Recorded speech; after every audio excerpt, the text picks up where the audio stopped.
आइए मेरे प्यारे दोस्तों, हज़रत मौलाना शाकिर अली नूरी साहब से एक बयान को सुनते हैं और इस पर गौर व फिक्र करते हैं कि हज़रत ने हम लोगों को क्या पैगाम दे रहे हैं। बहुत ही अच्छी अच्छी बातें बताई है। इसे सुन कर के अपने ज़िंदगी में अच्छा अमल करने की कोशिश करें और ऐसे ही बयानात को सुनते रहें प्यारे दोस्तों, क्योंकि ऐसे ही बयान अगर सुनेंगे तो कुछ न कुछ अपने दिलों में तब्दीली होगी। तो आइए सुनते हैं। मेरे प्यारे आका सल्लल्लाहु अलैहि वसल्लम के प्यारे दीवानों, मैं इसको इस मजमून को थोड़ा सा करीब करने की कोशिश करूं तो बात अच्छी तरह समझ में आएगी। आप भी नमाज पढ़ते हैं, अल्लाह की तौफीक से हम भी नमाज पढ़ते हैं, हम लोग दुआएं करते हैं, आप भी दुआएं करते हैं। कभी हमारी दुआएं सर के ऊपर तक नहीं पहुंच पाती।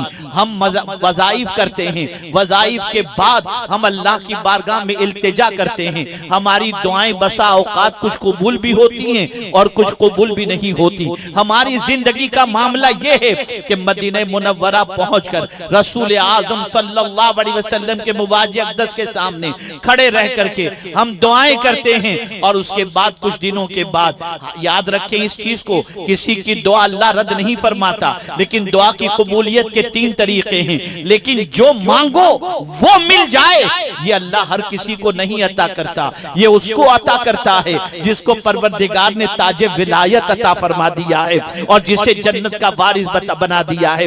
अब आप देखें मेरे प्यारे आका सल्लल्लाहु तआला अलैहि वसल्लम के प्यारे दीवानों, रोजाना बहुत सारे लोग उलमा और मशाइख के पास जाकर के अर्ज करते हैं, हजरत आपने ये फरमाया था 40 दिन ये अमल करो, मैं कर रहा हूँ लेकिन मेरी बात अभी तक नहीं बनी। मैं ये अमल कर रहा हूँ, मेरी बिगड़ी अभी तक नहीं बनी। मैं ये वजीफा पढ़ रहा हूँ, मेरी परेशानी अभी तक दूर नहीं हुई। अल्लाहु अकबर, यकीनन फरमाने रिसालत माब सल्लल्लाहु अलैहि वसल्लम तो हक है, फिर ये मामला कहाँ अटक रहा है?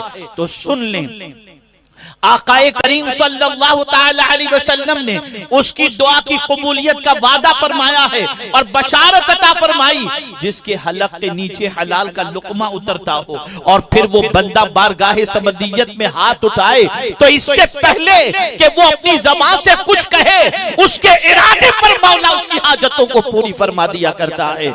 ऐ रसूल आज़म सल्लल्लाहु अलैहि वसल्लम के दीवानों, अब आइए मैं आपको बताऊं, एक अमल अगर पूरी दुनिया का मुसलमान इख्तियार कर ले, पूरी दुनिया का मुसलमान अपना ले, पूरी दुनिया का मुसलमान उसका आदी बन जाए, मैं यकीन के साथ कहता हूँ औलिया के फैजान से, रसूल आजम के फैजान से, कुरान मुकद्दस के फैजान से अल्लाह उसकी भी बिगड़ी बना देगा, उसके भी काम बना देगा। वो चीज कौन सी है? तो वो तकवा की दौलत है, वो अल्लाह से डरने की दौलत है। आइए मैं आपको बताऊं, कुरान ने जब वली की तारीफ की तो कहा अल्लदीना आमनु व कानू यत्तकून, जो ईमान वाले हैं और अल्लाह से डरते हैं वो अल्लाह के वली हैं। मेरे प्यारे आका सल्लल्लाहु अलैहि वसल्लम के प्यारे दीवानों, आपका हमारा डरना, ये डरना सिर्फ जबानी है, अमलन हमारी जिंदगी में अल्लाह का डर दूर तक दिखाई नहीं देगा। यही वजह तो है कि हम अगर अपने बच्चे को उंगली उठाकर कहें बेटे इधर आओ तो बेटा बात नहीं मानता, लेकिन गौसे पाक मुर्दे को ठोकर मारे तो मुर्दा जिंदा होता दिखाई देता है। या अल्लाह, माजरा क्या है? मुर्दे को गौसे पाक ने खिलाया नहीं, ठोकर मारते हैं तो जिंदा हो जाता है। जिस बच्चे को पूरी जिंदगी खिलाए हैं वो बच्चा बात नहीं मानता तो जवाब मिलेगा गौसे पाक का कदम गुनाहों की तरफ नहीं उठा, गौसे पाक का कदम अल्लाह के इरशाद के खिलाफ नहीं उठा। और इतना अजीम कदम था गौसे पाक का कि गौसे पाक फरमाते हैं कदमी हादिही अला रक़बति कुल्ल वलिय्यिल्लाह, कि मेरा ये कदम सारे औलियाए किराम की गर्दन पर है। आइए समझते हुए चलें, ऐ रसूल आजम सल्लल्लाहु अलैहि वसल्लम के दीवानों, गौसे पाक जो कह दे मौला वो कर दे, गौसे पाक जो चाहे मौला वो कर दे, गौसे पाक जो कह दे मौला उसे कबूल कर ले। बल्कि गौसे पाक रज़ी अल्लाह ताला अन्हु अगर ये चाहे कि इस चोर को मैं कुतुब बना देना चाहता हूँ तो मौला चोर को भी कुतुब के मकाम पर फाइज फरमा दे। मैं सब हैरान हूँ, या अल्लाह ये माजरा क्या है? सारी बातें गौसे पाक की सुनी जा रही हैं, सारी बातें गौसे पाक की कबूल की जा रही हैं, सारा काम गौसे पाक का होता चला जा रहा है, तो कुरान कहता है वमन यत्तकिल्लाह यजअल लहू मिन अम्रिही युसरा, जो अल्लाह से डरता है अल्लाह उसके सारे काम को आसान फरमा दिया करता है।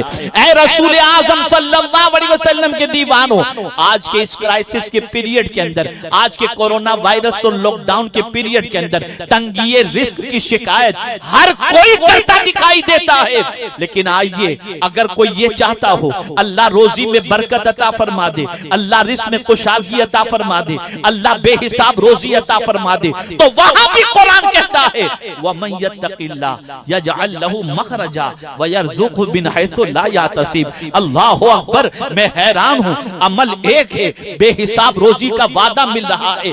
आखिर क्या वजह है कि औलियाए किराम अलैहिमुर रिदवान के दस्तरखान से कोई भूखा नहीं जाता था, जमीन पर थे तब भी खिलाते थे और जमीन के अंदर हैं तब भी खिला रहे हैं। लेकिन आप जरा देखें, मुझे मदरसा चलाना है तो मुझे सेठों को गुजारिश करनी पड़ेगी, भैया जरा चंदा दीजिएगा, मदरसे का ख्याल कीजिएगा, 150 बच्चे पढ़ रहे हैं, टेंशन माइंड पर रहता है, सैलरी का क्या होगा, बच्चों का क्या होगा, सेठ से गुजारिश करनी पड़ती है। लेकिन मैं हैरान हूं, जिसके दस्तरखान पर रोजाना बेहिसाब लोग खाने के लिए आते हो, उस गौसे पाक को कभी किसी सेठ के पास गुजारिश करते हुए हम नहीं देखते, गौसे पाक को भी नहीं देखते, गरीब नवाज को भी नहीं देखते कि किसी सेठ से कहे हो जरा लंगर का ख्याल रखना, ऐ मेरे करीम ये लंगर चलता कैसे है, तो जवाब मिलेगा जो अल्लाह से डरता है अल्लाह उसके सारे काम को आसान कर दिया करता है।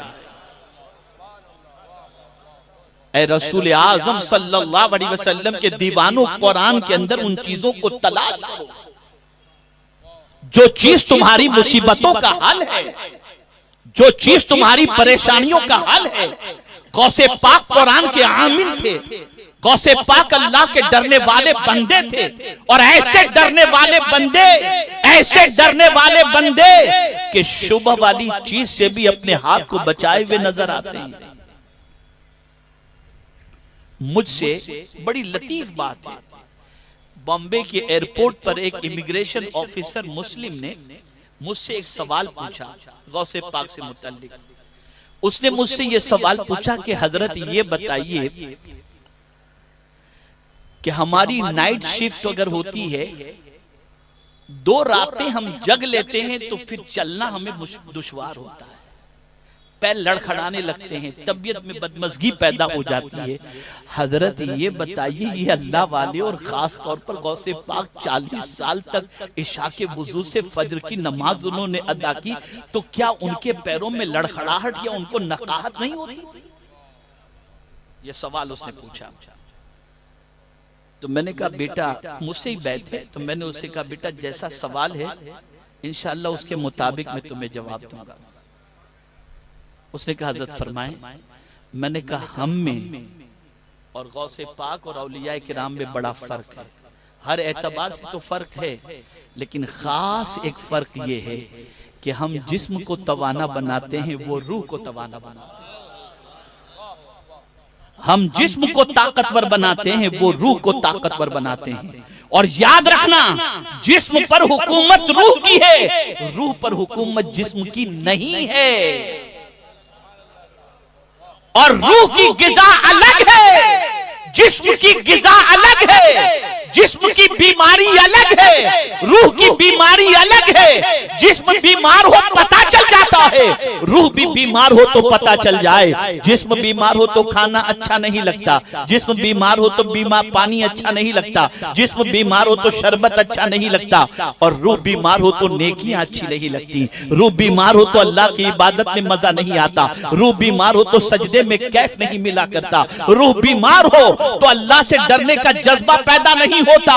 ऐ रसूल आजम के दीवानों, जिस्म को तवाना बनाने के लिए इंसान टॉनिक इस्तेमाल करता है और रूह को तवाना बनाने के लिए कुरान की तिलावत करनी चाहिए, सजदा करना चाहिए, बंदगी रब करना चाहिए, रोजे रखने चाहिए, अल्लाह की इताअत करनी चाहिए, हलाल गिज़ा खानी चाहिए। मैं पूरे चैलेंज के साथ कहता हूं, जरा रूह को तवाना बनाने की कोशिश करो, जरा रूह के इलाज की कोशिश करो, जरा रूह के सिलसिले में मेहनत और मशक्कत करो, तो पता चलेगा। मेरे प्यारे आका सल्लल्लाहु तआला अलैहि वसल्लम के प्यारे दीवानों, तो अर्ज ये कर रहा था, एक अमल है। और मैं जब कुरान का मुताला और रसूल आजम सल्लल्लाहु अलैहि वसल्लम की सीरत को पढ़ता हूं तो मुझे हैरत होती है कि इस एक अमल पर इतना उभारा गया है, तकवा पर इतना उभारा गया, इतना उभारा गया, इतना उभारा गया कि हद तो ये है कि तकरीब निकाह की है,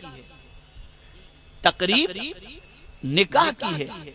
लेकिन हुजूर सल्लल्लाहु अलैहि वसल्लम खुतबे में जो आयत पढ़ते हैं वो भी तकवा। ये नहीं पढ़ रहे फनकेहू मा ताब लकुम मिनन निसाई मसना व सुलासा व रुबा। ये नहीं पढ़ते वमिन आयातिही अन खलक लकुम मिन अनफुसिकुम अज़वाजन लितस्कुनु इलैहा।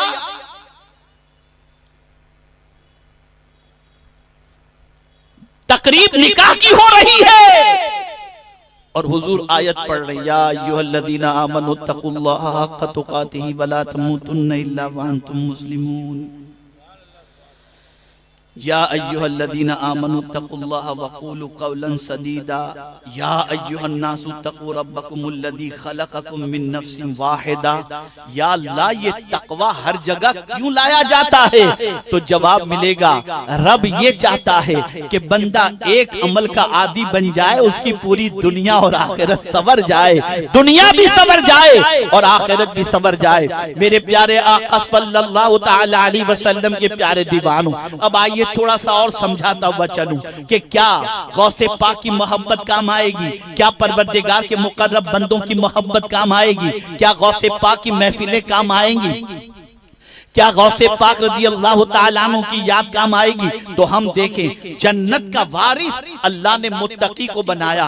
परवरदिगार जल्ल जलालहू ने मुत्तकी के सारे काम को आसान फरमा दिए। परवरदिगार ने मुत्तकी को बेगुमान और बेहिसाब रोजी का वादा फरमा दिया। अब आइए हम देखते हैं, जरा गौर से सुनिएगा, खास तौर पर मेरे नौजवान भाइयों से मैं गुजारिश करूंगा कि कान लगा करके सुने। कहां जा रहे हो, किस सम तुम्हारा सफर है, कहां दोस्ती के हाथ बढ़ा रहे हो, व्हाट्सएप और फेसबुक के ऊपर कहां कहां तुम बढ़ रहे हो और किसकी तरफ दोस्ती का हाथ बढ़ा रहे हो? आओ कुरान से पूछते हैं, किसकी दोस्ती तुम्हें दुनिया में भी काम आएगी और किसकी दोस्ती तुम्हें आखिरत में काम आएगी? अल्लाह अकबर। दुनिया के जितने दोस्त हैं मुसीबत के मौके पर साथ छोड़ देते हैं, परेशानी के मौके पर साथ छोड़ देते हैं, बल्कि कोरोना ने तो कयामत से पहले कयामत बता दी। अल्लाह अकबर कि अगर भाई कोरोना का शिकार है तो भाई मिलने नहीं जाता कि कहीं कोरोना चिपक न जाए, दफनाने के लिए नहीं जा पाता। मैं उस फैमिली को जानता हूं जिस फैमिली में 5-6 बच्चे हैं और उसका बाप कोरोना से इंतकाल हुआ, पूरा घर क्वारंटाइन था, बाप के जनाजे में एक बेटा भी शरीक न हो सका। क्या आंख खोलने के लिए ये कोरोना और कोविड-19 काफी नहीं? पता चल गया कि ऐसे मौके पर कोई किसी के काम नहीं आता।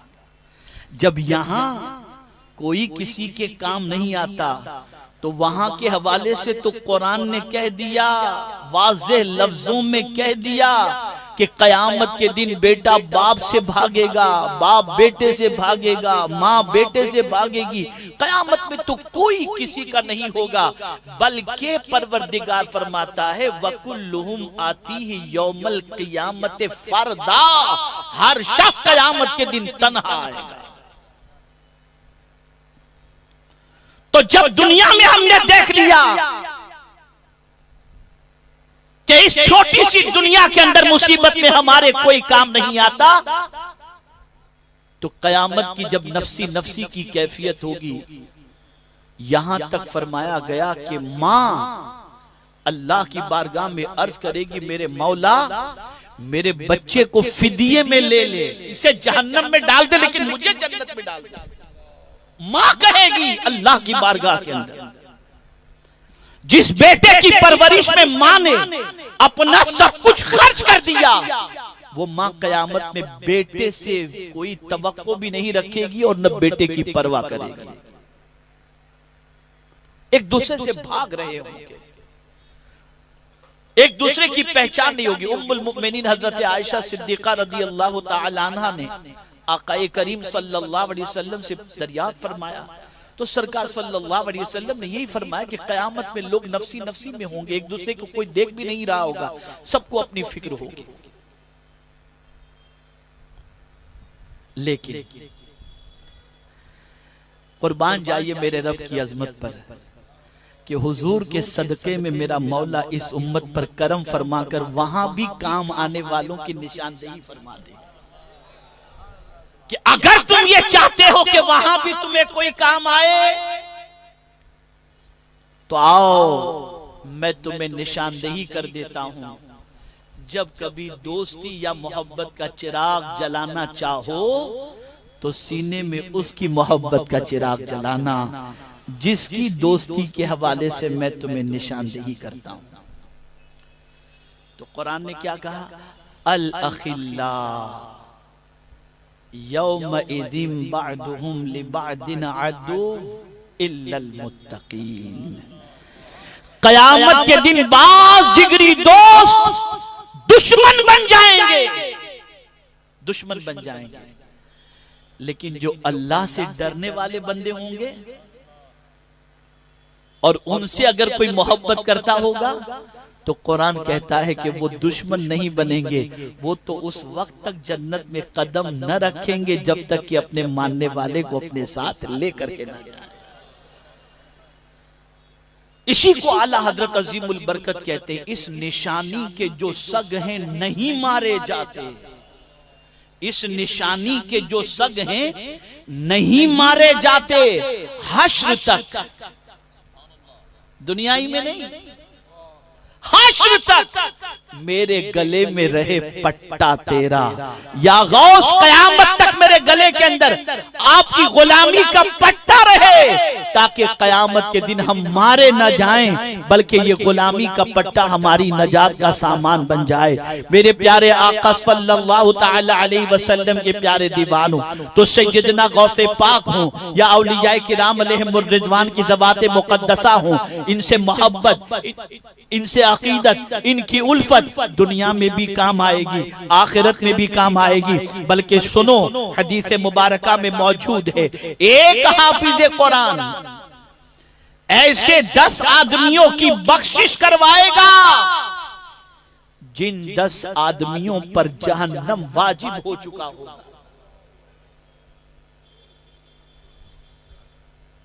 कौन सा हाफिज कुरान? जो आम हाफिज कुरान से हिफ्ज किया, जो 4 साल की उम्र में हिफ्ज करना शुरू किया और फिर 10 साल की, 8 साल की, 11 साल की, 12 साल की, 14 साल की उम्र में जिसने हिफ्ज मुकम्मल किया, जब उसकी ये शान है तो जो गौस माँ के पेट से 17 पारे के हाफिज बनकर पैदा हों, उस गौस की शान क्या होगी, उनका मकाम क्या होगा, उनका मर्तबा क्या होगा। ऐ रसूल गिरामी वकार सल्लल्लाहु अलैहि वसल्लम के दीवानों, ये कौम बहकती नहीं, मुसलमान आवारा न होते, मुसलमान बिगड़े हुए रास्ते के मुसाफिर न होते, मुसलमान नौजवान आवारा न बनते अगर मुसलमानों के दिलो दिमाग के अंदर अल्लाह के वलियों की मोहब्बत होती, उनके दिलो दिमाग के अंदर अल्लाह के दोस्तों की मोहब्बत का चिराग जलाया गया होता। मैं आपको मिसाल के जरिए समझाता हूँ, खुदा की कसम, अल्लाह के वली के करीब कोई बैठ जाए तो अल्लाह के वली उसे खुदा से करीब कर देते हैं। आपको मैं मिसाल के जरिए समझाऊं। आप मुंबई में रहते हैं, आपका बड़ा आलीशान फ्लैट है, आपका बेडरूम भी बड़ा जबरदस्त है, एसी भी लगा हुआ है, सारी सहूलतें आपके पास है, लेकिन फज्र के लिए मस्जिद में नहीं जाते, कुरान शरीफ जल्दी से तिलावत नहीं करते। अल्लाह अकबर। लेकिन आप यहाँ से गए अजमेर मुकद्दस, वहां पहुंचे, खादिम के हुजरे में रह रहे हैं, खादिम के कमरे में नीचे बिस्तर लगा हुआ है, एसी भी नहीं है, जो खादिम खाना खिला दे वो खा ले। लेकिन जैसे ही अजान हुई जल्दी से भागे मस्जिद में कि नमाज पढ़ लूं, चलो कुछ कुरान कर लूं। या अल्लाह, माजरा क्या है, अपने घर में आराम से फ्लैट में रहते हुए कभी कुरान की इतनी फिक्र नहीं हुई, इतनी नमाज की फिक्र नहीं हुई, और वहां पहुंचने के बाद ये फिक्र कैसे हो गई? तो जवाब मिलेगा, वहां तू घर वाले के करीब था, यहाँ अल्लाह वाले के करीब हो गया। तो जब तू अल्लाह वाले के करीब होता है तो अल्लाह वाले तुझे खुदा से करीब कर दिया करते